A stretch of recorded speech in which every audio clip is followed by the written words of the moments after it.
Why has ISW sustained for the last 50 years? That's a phenomenal question.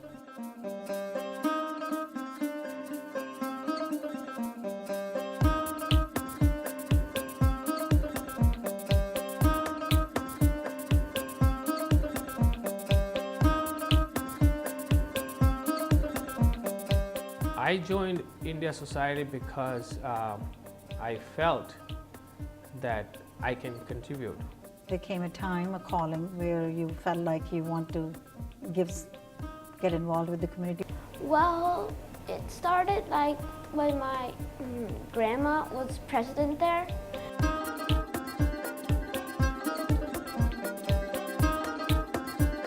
Established in 1963, this volunteer-run, nonprofit cultural organization is one of New England's most vibrant Indian associations. Some of our friends introduced us to India Society of Worcester. And I found out that there were a lot of programs going on sponsored by the society, and that's how I got to know society. The Indian part, we wanted to carry that on, and you don't have it in everyday life, around here. I wanted to try something in a non-profit, get to be close to my roots. That evolved into, oh my God, there's so much I can do being part of this organization.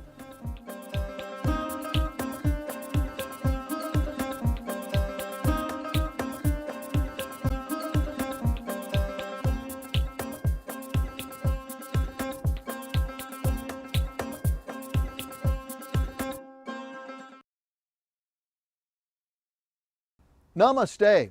I'm Dan Ray, and I'm here to tell you the story of ISW, the India Society of Worcester. Imagine the time when you had no cell phones, no internet, no video chats. Imagine the time when it cost you $10 for an international phone call of just 2 or 3 minutes, when the only way you learned anything about America was from the movies or magazines.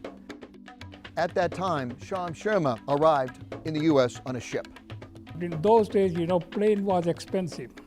So I came by ship, and it took me more than 2 months to reach here. Dreams, aspirations, opportunities, they make one travel far from home, far from their homeland, the journey of creating a home away from home. In '61, I was elected as the president of the Foreign Students Association at Clark University. And at that time, the number of Indians was very few. I called a meeting at Worcester Foundation, and there we organized an organization which we called Indian Association. One day I was walking on the street near City Hall, and one of the guy asked me, he says, "You are Indian?" I say, "Yes." "But we have an organization." He said, "What organization?" I said, "Indian Association." Then he asked me, "Which tribe do you belong?" I said, "What do you mean by tribe? I come from India." He said, "Oh, I thought you have American Indian, tribe." I said, "No, this name doesn't sound very good." So we had another meeting, and we decided to change the name. In '63, we changed India Society of Worcester. There was ISW, which was run by Mr. Sham Sharma, and they used to have movie nights, and we used to have movies at Polytech. So that was our involvement, because that was home away from home. When we came here, first thing was that the food was not available which we eat in India. It was difficult. We couldn't get the flour, whole wheat flour, maida, the regular flour which you can't make the bread, roll it, it squeezes back, But yogurt was available. And dal and other things, lentils, they were not there, only masoor dal and lentil. Even the spices like haldi, turmeric. We didn't know the name in English, because in India you don't ask that, "Give me turmeric." You say, "Give me haldi." And here, what do we do, We had more students than working people at that time. And I think the main attraction was that because whenever we had any function, Mr. Sharma and us would get together at some place and cook a nice dinner. And for the students who were at WPI, it was a big treat at that time. They would just flock in. In those days, 42 years ago, ISW was our extended family. This society served as a glue for the community, and today maybe people don't realize how much of a necessity it was to have a glue, a platform, a second home for the people who were coming from faraway places. However, this student-led organization saw its decline over the next few years.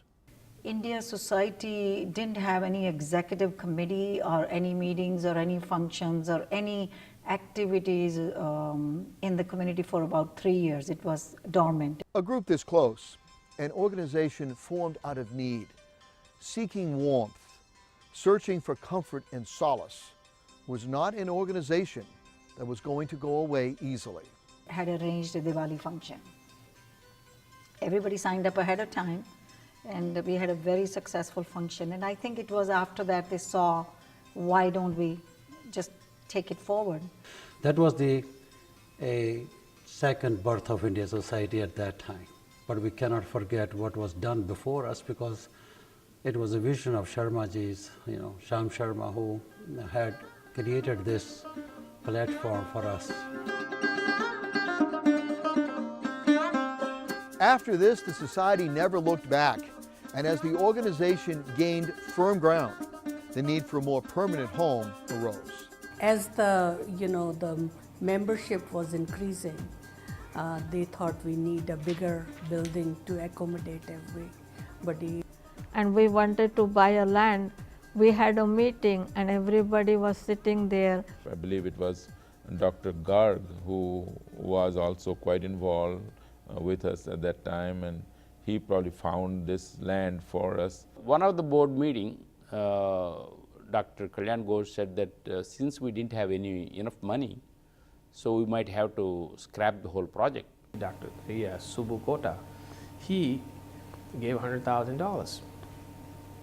And that made our dream possible. We were fortunate that in 1991, during my presidency, with the help of a lot of other people, we were able to buy land.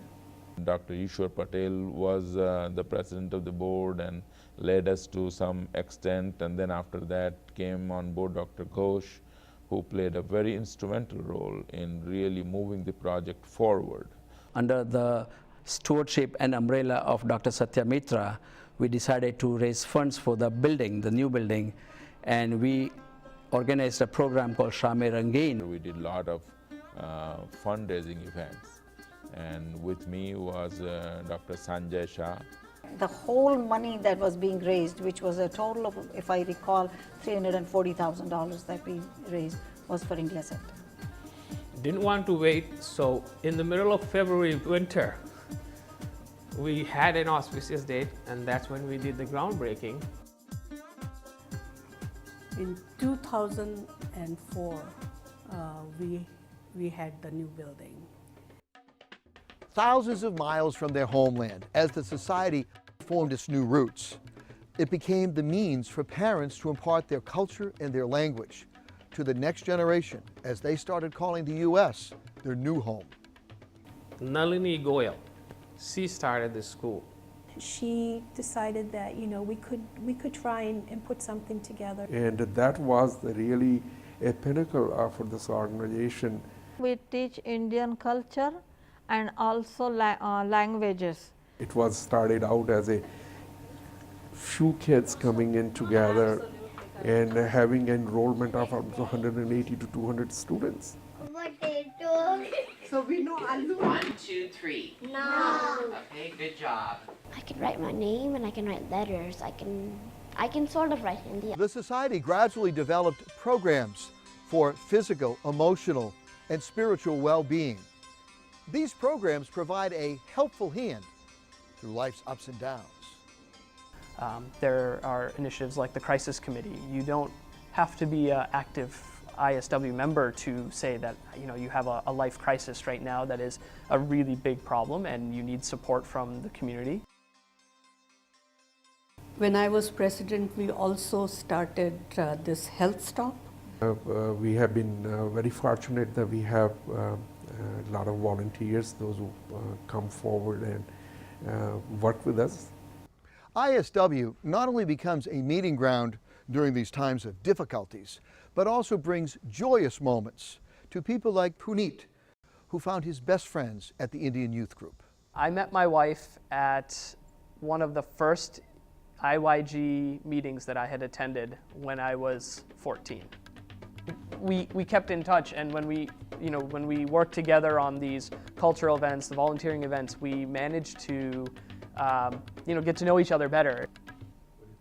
The school had done this program called Showcase India, and it was very difficult for the school to keep it up. So after a couple of years, we handed that over to the IYG, and that was their big thing that they would do, was a large fundraiser, and then they would do everything themselves. It is organized by the youth group, and they put this program together to produce some cultural programs, some dances, music for entertainment, and let kids get together and mingle.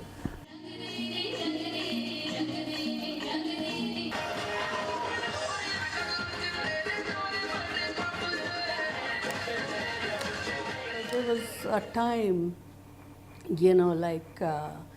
Indian kids were kind of ashamed if somebody said you're Indian. But now they are very proud of saying, oh, I'm from India. Not just for kids and young adults, ISW provides solace for people at many stages of their life. When Pushpa Joshi lost her husband of many years, ISW provided support. I think India Society really helped me keep going, because the life that time was not easy. When he passed on, India Society was my solace. Seniors find comfort, fun, and support in a group called Hum Rahi. Hum Rahi means a friend or friends who walk together. We decided that we should start something for the people who are older. Recognizing that the aging population has some other needs. For example, they may be looking more for companionship, as the empty nesters are living in this area, and they have a lot more time at hand, a lot more freedom at hand. They don't have as many financial worries, but they do have a need, a tremendous need for companionship as they grow older. ISW soon became strong enough to give back to the community. It started looking for opportunities to become part of the larger community.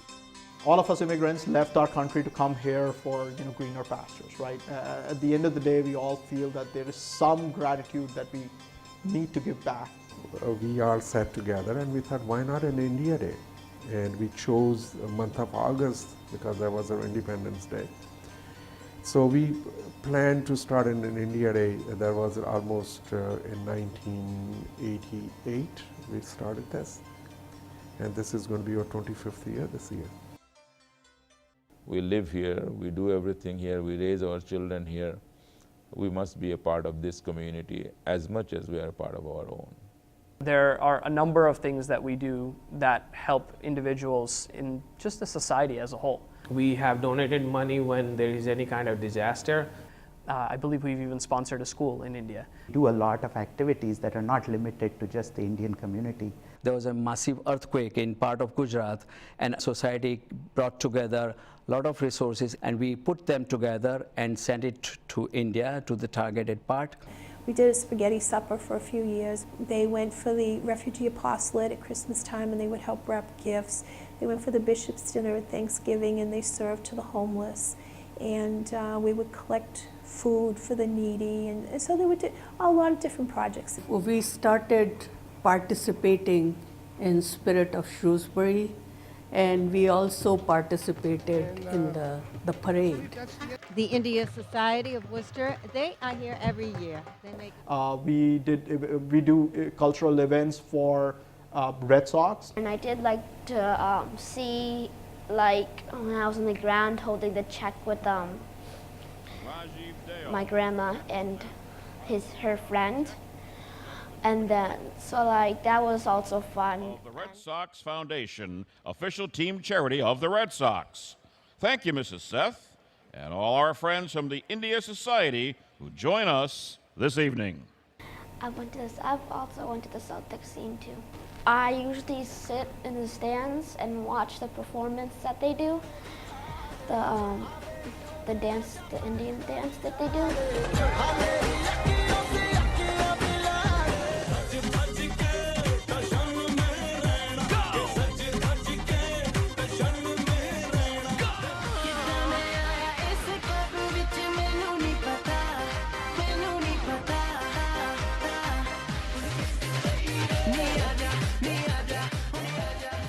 To anybody who wants to think that ISW is just about India and Indian community, I would say absolutely not. You know, it's a platform that will give you that sense of involvement into much bigger than an Indian community. Any large organization has its ups and downs. ISW successfully survived its ups and downs because it is very different from many other organizations of its kind. Most of the organizations in Indian organization are a micro minority organization, but ISW was an organization which was for the whole India. The thing that was different about the India Society was it wasn't just trying to represent one color, one religion, one language, right? But it was trying to represent the entire rainbow. Speaking of cultural diversity, Caroline, who married an Indian and became immersed in the Indian culture, has some very interesting memories and experiences to share. Well, the first thing is most of the people assume that I'm housekeeping. So that's one thing. And then when they realize, especially when I was running the school and people would realize, oh, she's the director of the school, well, why is she here? They thought I was a professional person, so I was getting paid to do this. Then they want to know why. Why are you involved? Why are you here? And you can see it in their face at first, and sometimes I'll jump in and I'll just answer the question before they ask. And then sometimes I just like to stand there and wait for them to actually ask the question. And the questions will go similar to first, why are you involved? Have you ever eaten Indian food? And I'll say, oh yes. Oh, it must be too spicy for you. I'll say, no, after 37 years, no, it's not. I've been with the Indian culture so long now that I feel as though it's part of my culture too. India Society of Worcester celebrates a very important milestone this year, its 50th anniversary. I think congratulations goes to the entire team of people. It's always about continued learning and continued improvement. That's why the organization has grown over the years and why it will continue to grow in the next 50 years. Going forward, you know, it's going to be a very interesting transition because the world's changing. As long as we keep bringing new people and accept the new ideas, this organization has the brightest future. We are looking forward to 50 more years of vibrant presence. And I think India Society will always move on. I think they have done a great job and keep going, keep being as strong. I'm very proud that the organization is